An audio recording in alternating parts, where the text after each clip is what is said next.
Vic, you're acting like an old man again. Krista whined, tossing her hair the way she always did whenever she wanted to fight. And you're acting like a teenager, I shot back, trying not to raise my voice but failing anyway. Krista had just turned 33. I crossed 43 months earlier. We'd been married 5 years. And only lately she'd started gasping that life had gone beige, that we never hit fun places anymore. To her, fun places meant neon-soaked dance clubs and sold-out arena shows. I preferred movie nights, grilled steaks, and not blowing half a paycheck on bottle service. Until recently, the age gap hadn't felt like a canyon. But suddenly it did. Krista hadn't worked in years. She rented out a studio her grandmother left her and lived with me in my 2-bedroom condo. The rent checks covered her manicures and yoga. Pants not anything bigger. Designer bags, splashy vacations.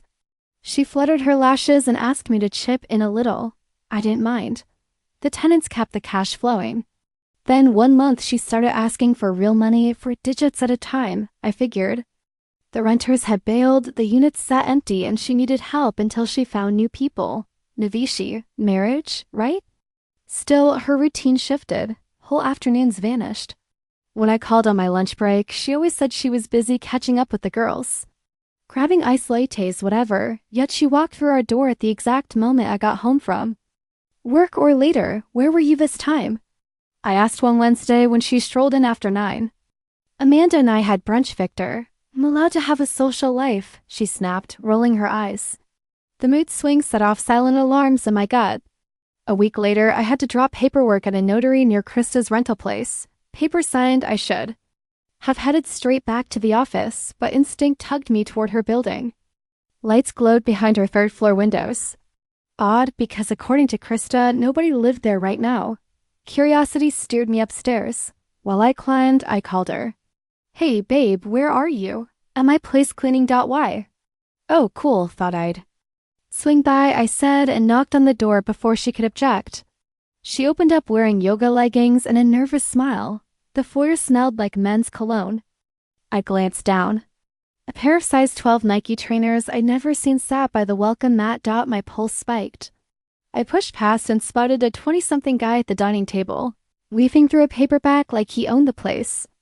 I was 2 heartbeats from accusing them of every sin in the book when Krista blurted, Victor, this is my half-brother Jason. He got kicked out of student housing.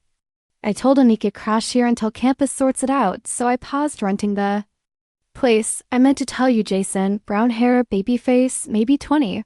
Stood and offered a handshake. I took it mind racing. Krista had never mentioned any brother, step, half, or otherwise, but I was late for a conference call, so I slapped on a polite smile and left, promising myself a deeper dive later. Dinner that night tasted of suspicion. Krista, you never said one word about a brother. I started stabbing at Meatloaf. We're not close, she shrugged. My dad remarried after the divorce, popped out a bunch of kids, you know that? She sipped wine. Like it was no big deal. I nodded, but I didn't buy a syllable. Somewhere in a wedding reception photo album sat my father-in-law's phone number. He'd scrawled it after a tipsy toast about families staying connected. We hadn't spoken since. Perfect time to reconnect. The next morning I called Richard Lawson. We chit-chatted about golf and bad backs, and then I dropped the question. Hey, Rick. How's your son doing? Jason, right? Dead silence then. Victor, I don't have a son. Krista's my one and only. My stomach turned to ice. So the brother was a lie as big as Texas. Friday afternoon, I clocked out early. Krista was at a birthday brunch. Lights burned in the studio, and Jason was lounging on the sofa scrolling TikTok. I breezed in, pretending to grab a box from the balcony storage. Bro, Krista said you're pre-med. I tossed out, closing the slider. He blinked. Yeah, pre-med. Cool. I leaned against the counter, casual. Look, she'd never ask you herself, but she's been waiting months for meds to clear up let's call it a stubborn STI. If you've got connections to samples, maybe you could hook her up. Color drained from his cheeks. Whoa, chill. I laughed, clapping his shoulder.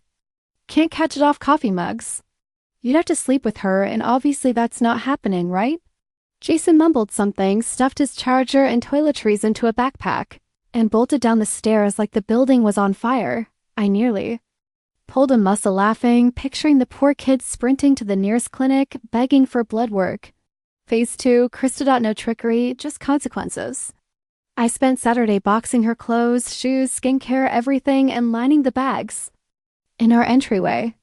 When she waltzed in around 8, heels clicking, she smiled like nothing was off. Spring cleaning, hon? Something like that. Something like that. I folded my arms. Your apartment's vacant now, plenty of space for you and however many broke college boys you pick up. Next, she blinked, confused. I added, spoke to your dad. Turns out you don't have a brother. Might want to refine the backstory next time. Color slid off her face. Tears welled. Excuses tumbled. But I opened the door dock keys and ring on the table, Krista. Good luck brunching without a sponsor. She packed what she could carry, called an Uber, and vanished within a week. She was living in that tiny studio she once considered rental income. With no tenants and no husband, cash evaporated. Resumes went unanswered. Long gaps on a CV scare HR. She tried courting new benefactors, but word travels fast. My buddies and their buddies knew why we split, and wealthy men steered clear of drama wrapped in Gucci. Last I heard, Krista was stocking shelves at a discount store, saving tip money for rent, Instagram set to private. Meanwhile, I reclaimed quiet evenings and simple pleasures. Grilled steaks, Netflix, friends who don't fake relatives. If you stuck around till the end, smash that like button, hit subscribe, and ring the bell so you never miss another tale on epic cheating tailies. Stay sharp out there because the truth always finds the light.